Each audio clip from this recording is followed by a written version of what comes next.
Ladies and gentlemen, welcome back to a brand new episode of Shootin' the Schmidt. We're back. We missed last week.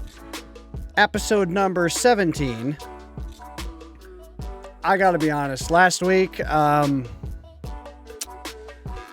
not a lot to talk about. Nothing really went down, but we got some good stuff to talk about here today. Before we get into the end of that stuff, though, go through the usual podcast routine. For those of you watching on the YouTube version, make sure to drop a like down below. Help support the podcast. Comment on anything that we talk about here in today's episode. For those of you on the audio platforms, Apple, Spotify, Google, and Stitcher, make sure to follow the podcast. New episodes coming, hopefully every week, as long as things actually happen, and there's things to talk about.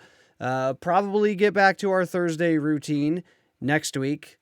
Things just been a little wild. Just trying to make time, and I guess just the last couple episodes, Fridays, have just worked better. I guess I'll keep you updated if the days change. But anyway, follow the podcast to stay up to date with brand new episodes as they come out. Let's get into today's episode. We'll start with the NFL draft. I'm not going to get a load into past mostly like the Lions picks, being a Lions fan, and I guess maybe just some other notable first rounders. I'm not Mel Kiper. I don't know the biological backstory of every single player that comes through the draft pool. So I guess I'm just going to give my thoughts on, I guess, the parts that I really care about. The Lions, great pick. At number 7, the number 7, that little area was a little bit of a weird spot to have a pick in my opinion, just because like the first 3 picks were pretty much cemented to be quarterbacks, and those quarterbacks look to be the future cornerstones of the 3 franchises that took them. Guess we'll see how things pan out. Obviously, we had Trevor Lawrence go number 1. We had Zach Wilson go number 2 and Trey Lance go 3rd. Wilson to the Jets and Lance to the 49ers. Those are pretty much set in stone from the beginning. They were no surprise whatsoever. Pretty much when those picks went down, after that is when the draft actually started. And then you had some high-tier skill players, receiver and, Kyle Pitts at tight end. And the Lions made a very, I hesitate to call it a safe pick because I feel like that makes it sound bad, but it wasn't a bad pick at all. I feel like it was a phenomenal pick. And the best part about it is Penei Sewell, it was questionable whether he would fall to the Lions at 7.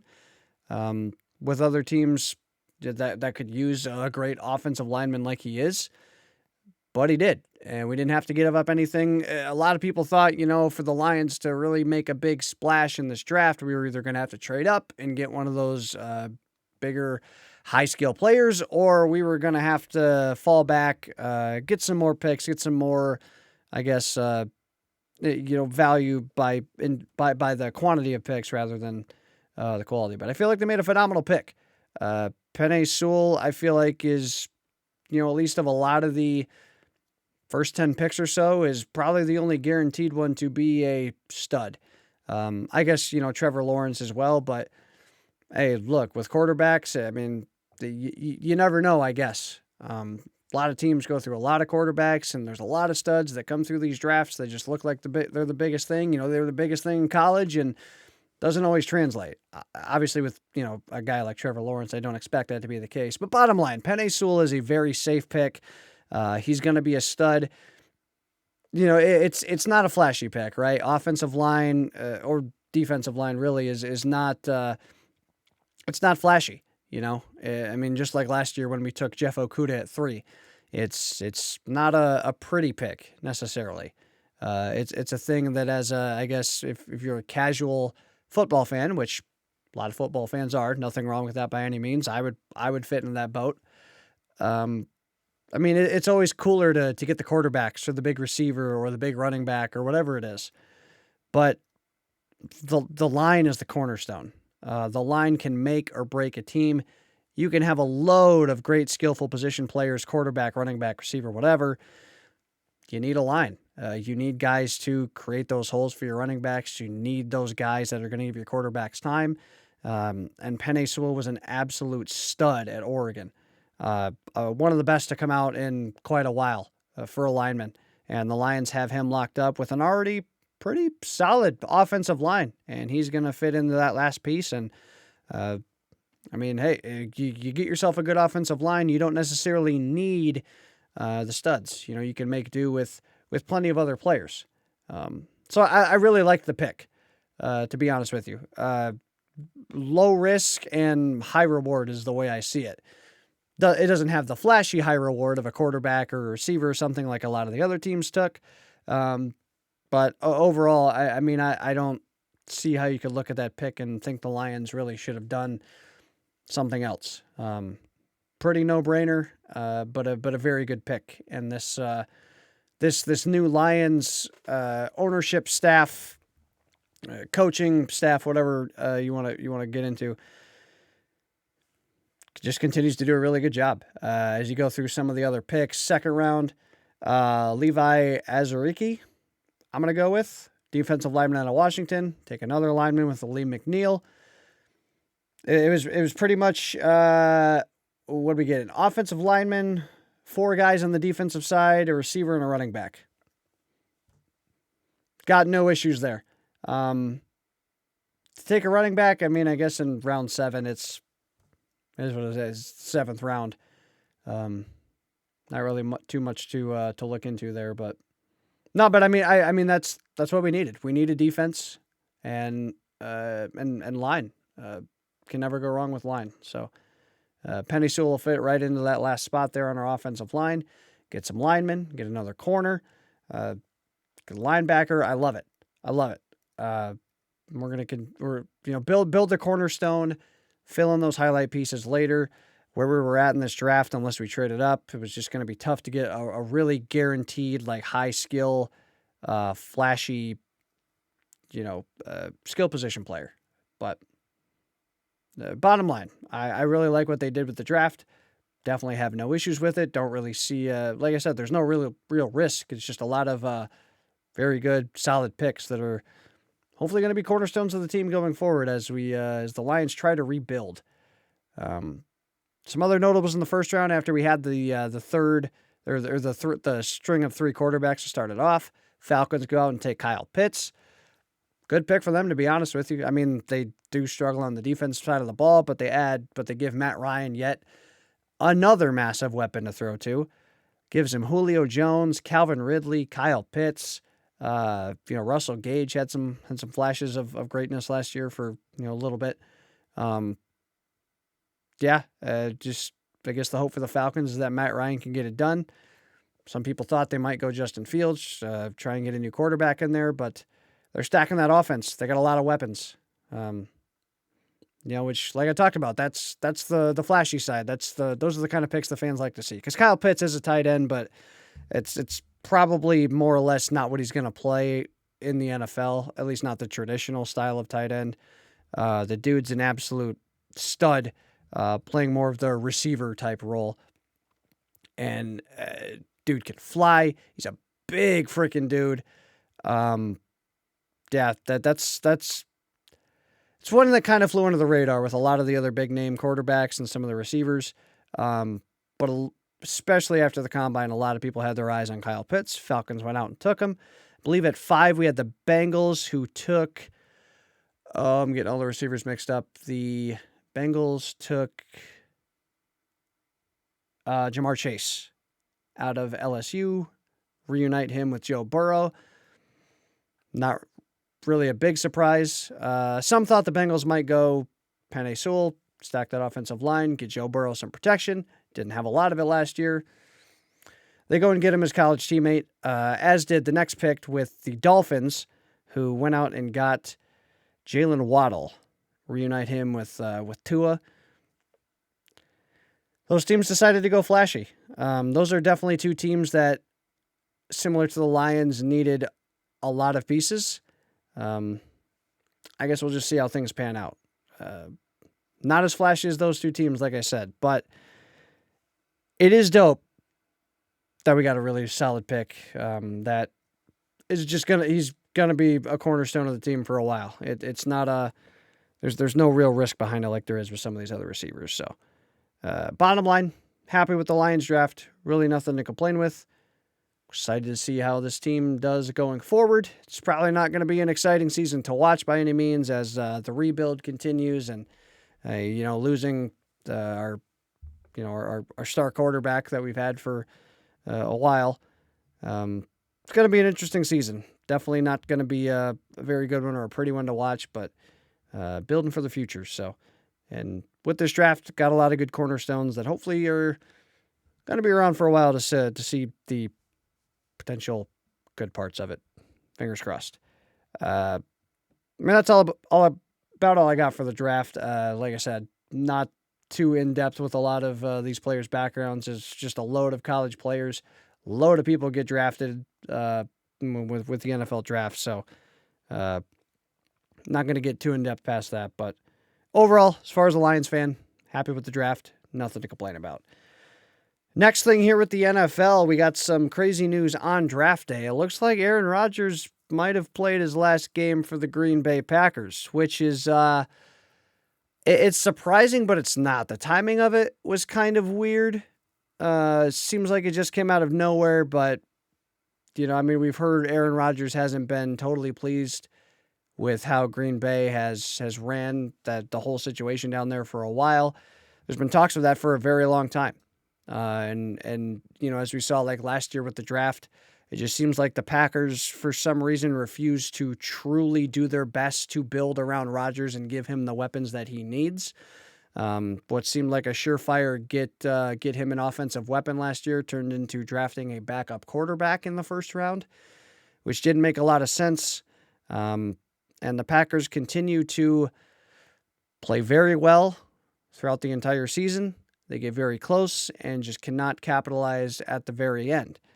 And it sounds like Rodgers is ready to be done. Seems like he's totally fed up with the organization. And from recent reports, it sounds like unless the Packers GM is gone, Rodgers has zero plans to play for the Green Bay Packers again, which is kind of wild. We've heard for a long time Rodgers hasn't been pleased, but to think that Rodgers may have potentially played his last game in Green Bay is wild to think about. He's had a legendary career there, done a lot of great things. After a historic quarterback like Brett Favre, Rodgers came out and honestly matched it.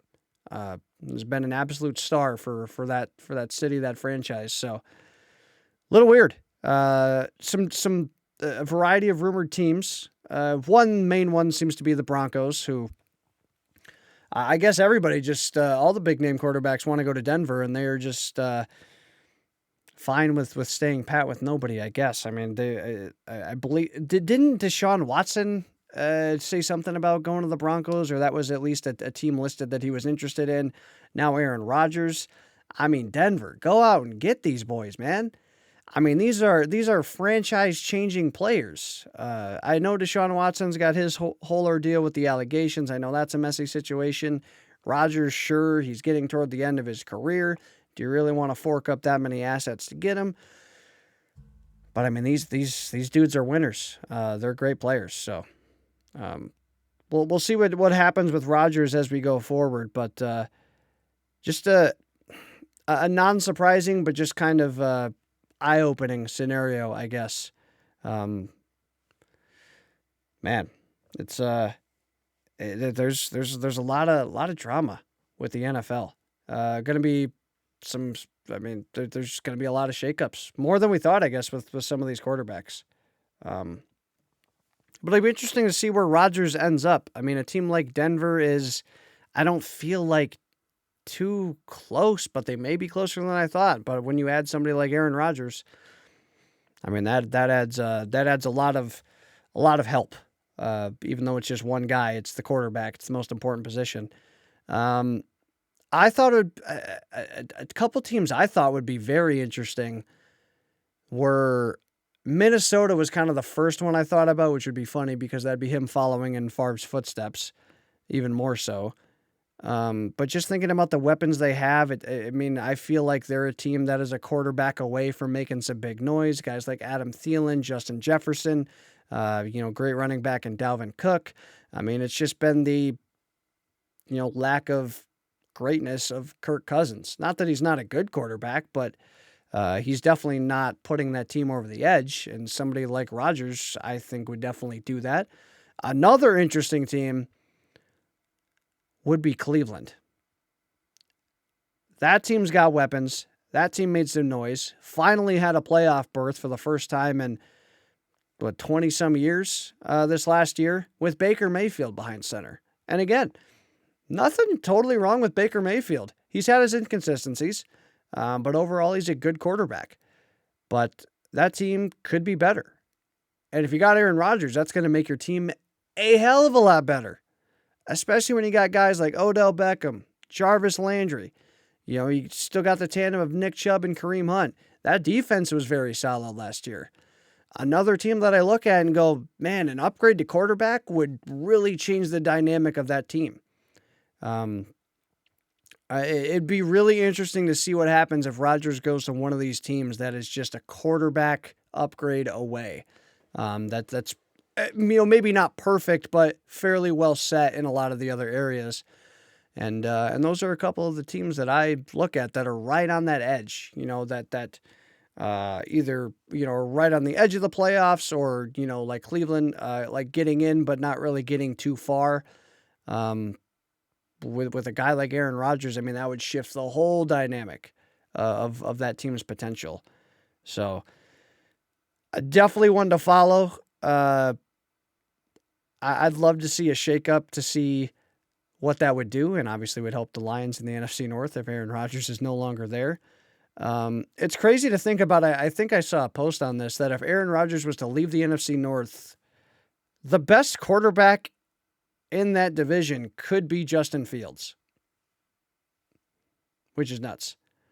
With the Lions having Goff, Packers probably having Jordan Love, who I don't think he's taken a snap yet. Maybe he came in for a couple of replacement snaps, but I don't think he's even taken a snap in the NFL yet. Kirk Cousins, like I said, with his inconsistencies. If Justin Fields is, the guy that the Bears at least think he could be, and a lot of people thought that Justin Fields could be, he might end up being the best quarterback in the division, which is wild to think about. But, getting Aaron Rodgers out of the division would be nice as a Lions fan, but for football in general, depending on where he goes, could really shake a lot of things up because, while he is getting up there in age, quarterbacks play for a while. Don't think I have to mention Tom Brady. So he's still got a decent amount of years left in him. It's not like, this could be his last run. I think he's at least got a few more years left in him, maybe a little bit more depending on how he's feeling. And him going to the right team that's just a quarterback away could be very, very, very interesting. So definitely a big story to keep an eye on. Whew. Spicy one. Spicy. I usually don't delve into the Call of Duty League stuff until the majors. The next major for the Call of Duty League is next week. So I'll probably talk about that a little bit. But I did want to bring this up because this was a wild shakeup. One of the more wild roster acquisitions that's happened so far this year. And rosters change a lot with the Call of Duty League. It's a very small pool of players that are in. It's the top 48. And these teams are... It's a very competitive league with there being just 12 teams, 4 players per team. Any team really could go out there realistically and win this thing. And it is one of those things where one change of a player really can change the dynamic of the team.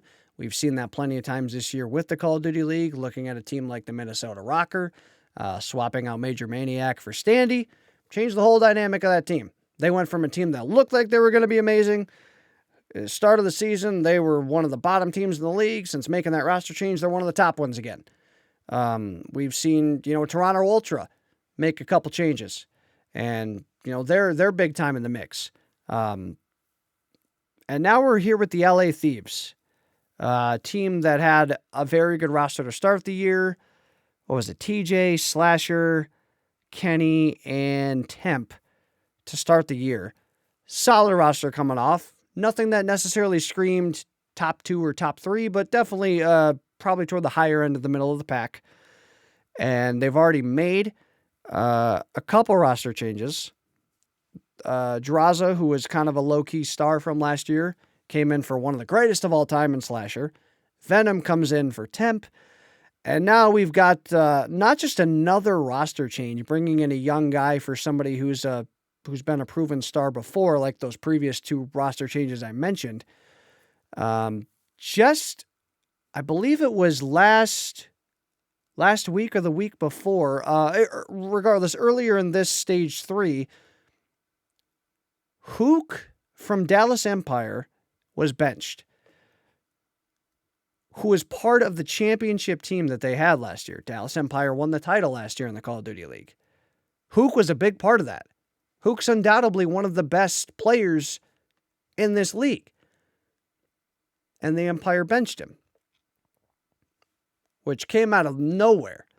A lot of people thought it had to be some kind of personal issue or some team disagreement. Apparently it wasn't. And Empire hasn't been necessarily what everybody thought they would be, but they've still been right there toward the top. And they go out and they make a roster change from a team that the 4 guys that were on that team have been playing together since the start of last year. So you would think there's a lot of good chem there. And they go out and they shake that up. They bring in Philo from the Challengers. And Huke's just left. Easily. I mean, many would argue top 5 player. And he's just there on the bench. And the LA Thieves, shockingly, come in and snag him up. I don't know how they reached an agreement with that. I don't know how, because it's, with it being an esport and with the franchising of Call of Duty being new, I don't know how it all works out with buyouts and agreements and stuff, because it's not like direct trades or anything, or at least as far as I know. And there's no draft where you can give up draft picks or anything like that. Like I'm not sure how the whole thing works.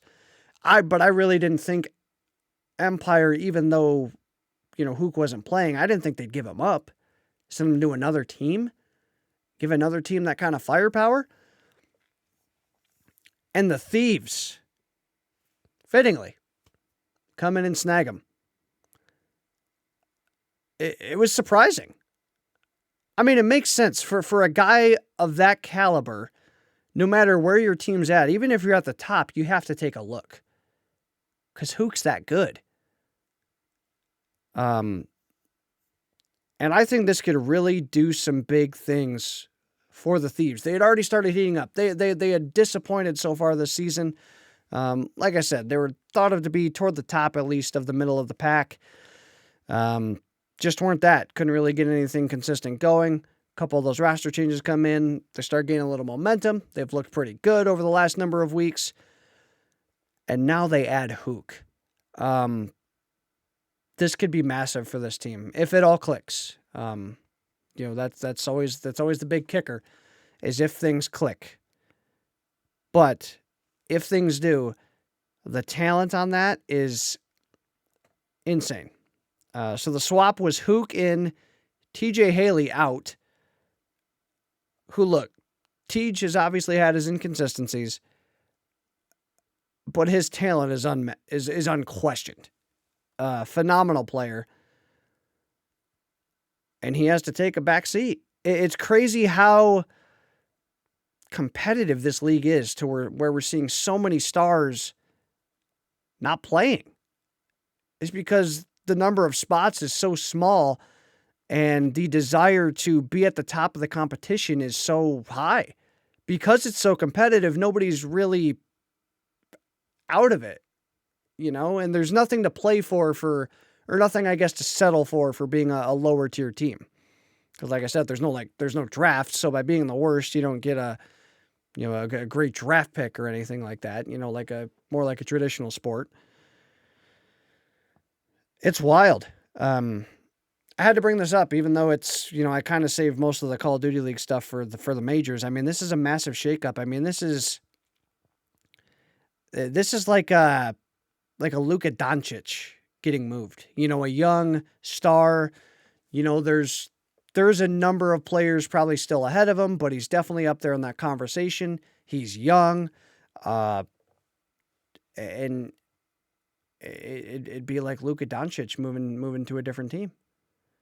It's to put it in perspective to I guess a more traditional sport. That's the level of caliber that this is, and this could be massive. This could lock the Thieves up toward the top. Man, crazy to think about. I had to bring it up because it was such a wild roster change. Again, I just didn't see Empire letting Huke go anywhere. Like letting him go to another team, like that's dangerous. Because I mean the Empire and the Thieves, they're gonna clash. They're a couple of the better teams. They're gonna face each other. They're gonna be battling for one of those top spots. So, crazy stuff. The Call of Duty League roster mania just doesn't end. Constant changes always, and it's been a crazy exciting year. It's just weird to see what seemed to be a cornerstone of a Call of Duty franchise moved seemingly easily. Weird. We'll stick with COD for a little bit because we did get official confirmation this week that the developer of the next Call of Duty is going to be Sledgehammer Games. They were at least rumored to be developing what was supposed to be this current Call of Duty that's out now. The whole fall through between the development teams happened supposedly. And now I guess they're due up for this game, which, as I've talked about before in previous episodes, is supposed to be a World War II Call of Duty game, which next to nobody is excited for. So I guess we'll see how things go. I guess there's always the chance that, the rumors and stuff are wrong, but at least in recent years, they're not. The sources are pretty reliable. But we did get official confirmation this week, as well as some other notable things. There's the big Call of Duty, or one of the big Call of Duty earnings calls. Newsflash, Call of Duty's still on top. It ain't dead. Gets a lot of talk that it's dying or it's not what it once was, and in fact, it's flourishing more than ever. Whether you still play the game, like the game or not, it's still up there, which is wild to think it's reigned dominance for as long as it has, and it continues to do so even through, some technically unpopular years. And I think this year is another one of those. I think Activision even came out, maybe not in this earnings call, but previously, saying that they don't expect this game to sell that highly, which is weird. It's smart because I wouldn't expect it to. But I guess we'll see what happens. Man, and I've seen some come out and say, what's the big deal? Why are we already throwing this Call of Duty to the side? Nobody's seen anything. Nobody's played it yet. It's not that anybody's already deeming that it's going to be bad. It's just there's nothing exciting about. I've talked about it before, so I'll try not to ramble on it too much, but there's just nothing exciting about it at all. Nobody wants to see that kind of era and play that kind of title. As unpopular as Advanced Movement was, I genuinely think Advanced Warfare 2, as polarizing as that game was to some people, would get more hype. World War II just ain't it. And I just don't know what the thought process is between for dropping a World War II shooter, especially after your last one just a number of years ago was a flop. Really, really bad game in Call of Duty World War II itself. All right. I don't get the thought process. I know Activision is on the streak of dropping a COD game every single year. They've done it for about the last 15.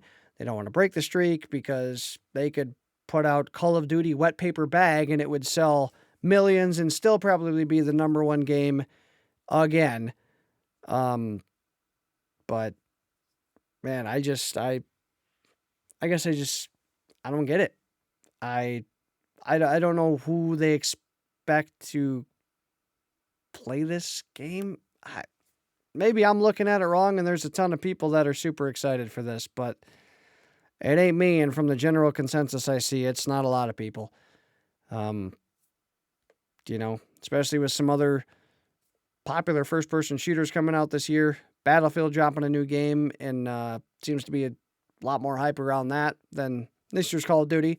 Not saying that Battlefield will outsell COD, because it probably won't, even if the game is better by a popularity consensus. But, games like Halo as well.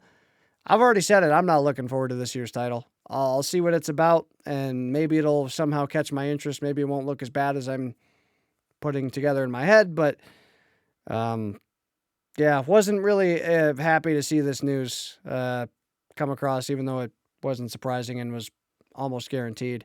I hope they surprise everybody, and it's Advanced Warfare 2. Because I would take Advanced Movement over a World War II shooter any day. I'll mess around with jetpacks. It's cool. Don't put me in any trenches. Don't give me these ridiculous old guns with these just terrible, bland, colorless settings. Make it fun. And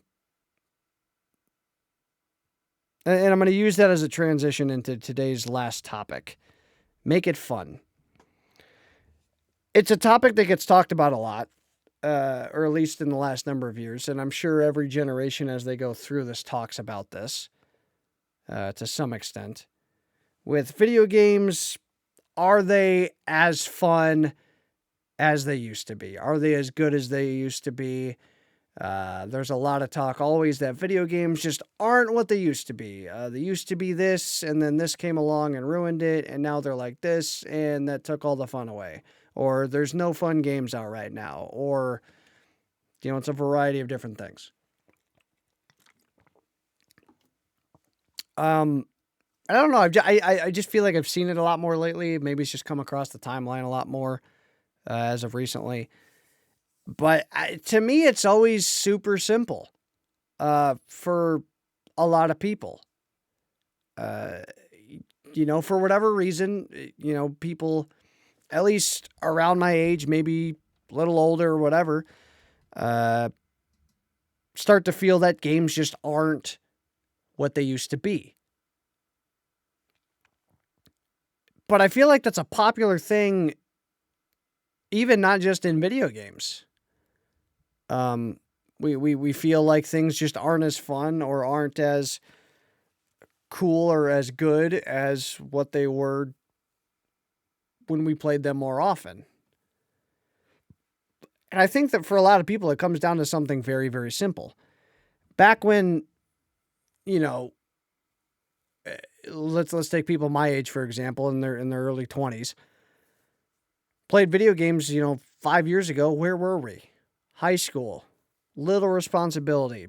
Pretty much, the thing you did after you got out of school, you came home, all your buddies were free, and, unless of sports or some other extracurricular activity, but you had that there and you didn't have other responsibilities. You all were relatively on the same schedule, so you were all able to play together at the same time. Very little worries, other outside things to be concerned about. And that's going to be the prime for everybody pretty much always.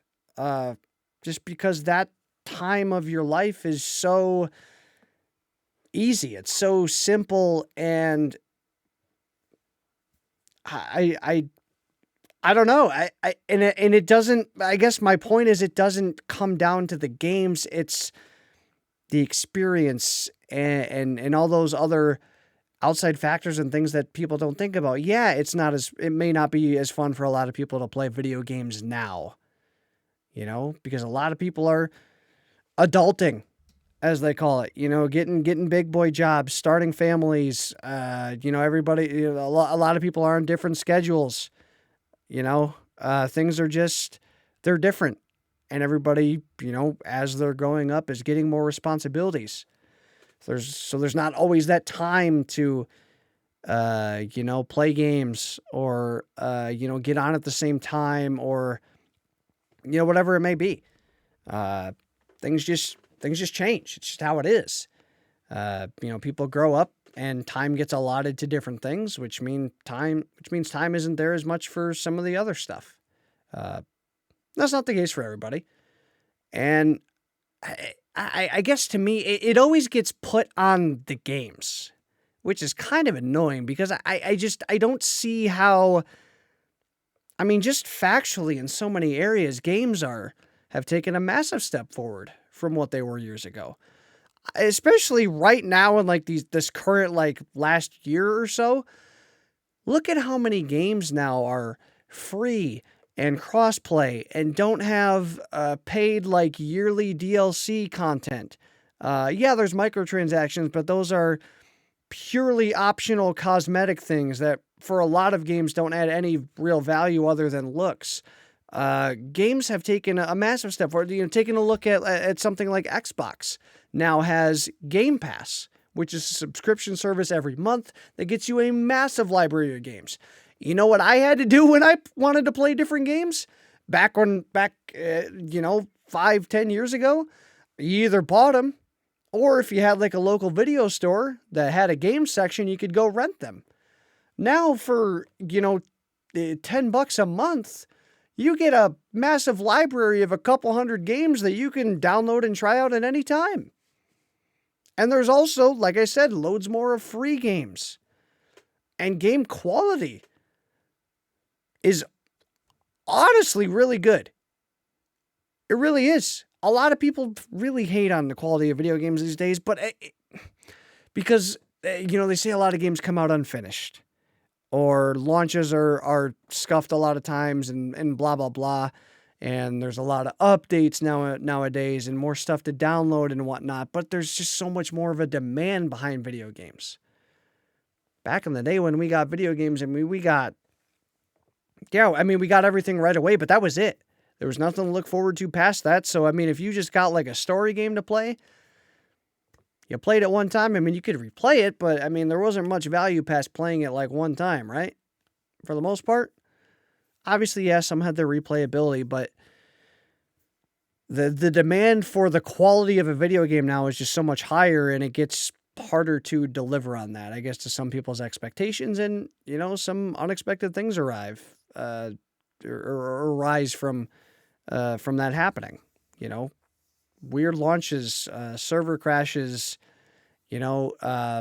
broken stuff in the games. But, the cool thing about today's day and age is if there is broken stuff in the game, when it comes out and you pop it in for the first time, it can be fixed. 10 years ago, those updates really weren't possible. I guess what I'm getting at is like, look, gaming's in a great spot right now. And even for those who look at it and go, it's not what it used to be, for the vast majority, it's not because of the games, it's honestly, for a lot of people, it comes down to you and like your group of friends just maybe can't get on at the same time anymore, or the experience just isn't the same because there's not that lack of responsibility there used to be. There's added responsibility. There's a lot of outside factors, and it's just part of growing up,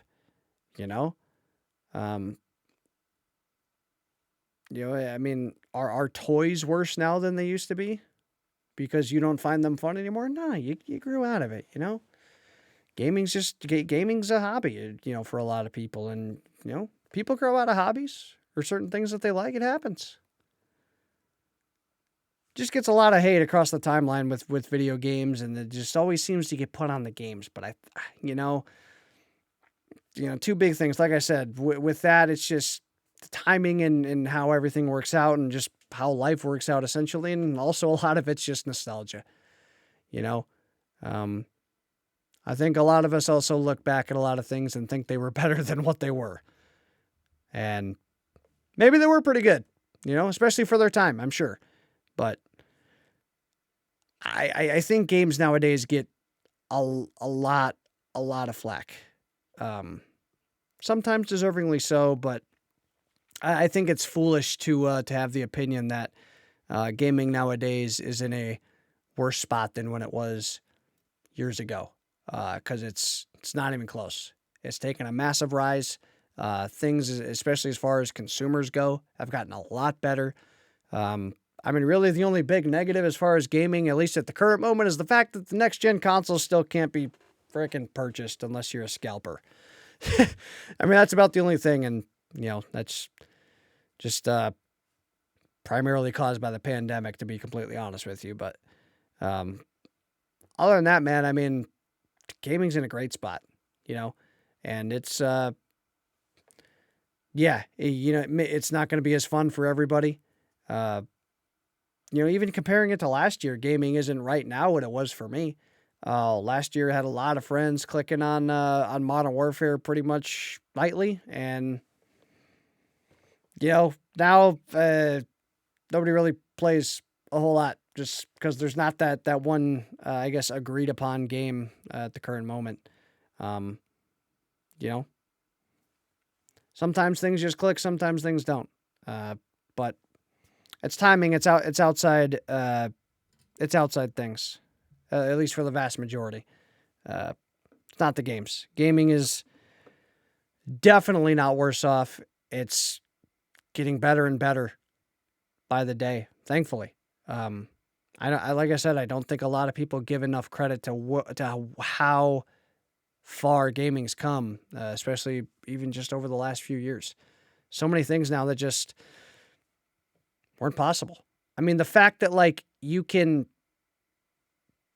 obviously not a next gen console, like I said, but you could, if someone just wanted to test out the waters of gaming, right? You could go out and get a PS4 or get an Xbox One, one of those previous gen consoles, probably a couple $100. You could come home and there's a library of legitimately good free games to play, and you don't even need an online subscription. You could go out right now, probably buy a PS4 for a couple $100, bring it home as long as you have internet, hop down, install your, plug your console in, install Warzone, probably the biggest free game there is right now. You can install it, like I said, for absolutely free, and you've got a phenomenal game to play without any extra charge past, the console itself. Just not something that happened 5-10 years ago. I just think stuff like that gets taken for granted. So, just my 2 cents on the whole thing. Everybody's got their different opinions, but gaming's in a good spot. So, let's stop blaming the games, can we? I think we're going to wrap things up for today's pod. Not a lot of massive topics. Like I said, hopefully things start to kick up. We'll see where things go with all episodes. For updates on the podcast and, if episodes are not coming out on certain weeks, hit the Twitter over down here on the right. If you're watching the video version, I'm pointing to it at Real Schmidty. I'll put updates about the podcast and stuff over there, whether they're, if things do happen, if things do come up, or if there's just some dry weeks and, whatever. But I don't want to make it a habit of taking weeks off. Last week was just a weird one with timing. And just, there really ended up being nothing to talk about at the time when I was going to record it. So just decided to chalk it. But hopefully no more weeks off for a little bit, at least. Keep these episodes rolling out. It's good to be back on the pod. Thank you guys all for tuning in to episode number 17 of Shootin' the Schmidt. For those of you on the video version, make sure to smack the Schmidt out of the like button down below. Make sure to leave comments down below. Leave your thoughts on anything that we talked about in today's episode. For those of you on the listening platforms, Apple, Spotify, Google, and Stitcher, make sure to follow to stay up to date with brand new episodes of Shootin' the Schmidt. Drop those 5-star reviews if you're over on Apple. We'd love to read them out on the pod live. Once again, thank you all for tuning in to another episode. We will be back next week with episode 18 of Shootin' the Schmidt. Hopefully you guys all have a good one. See you guys next week. Peace.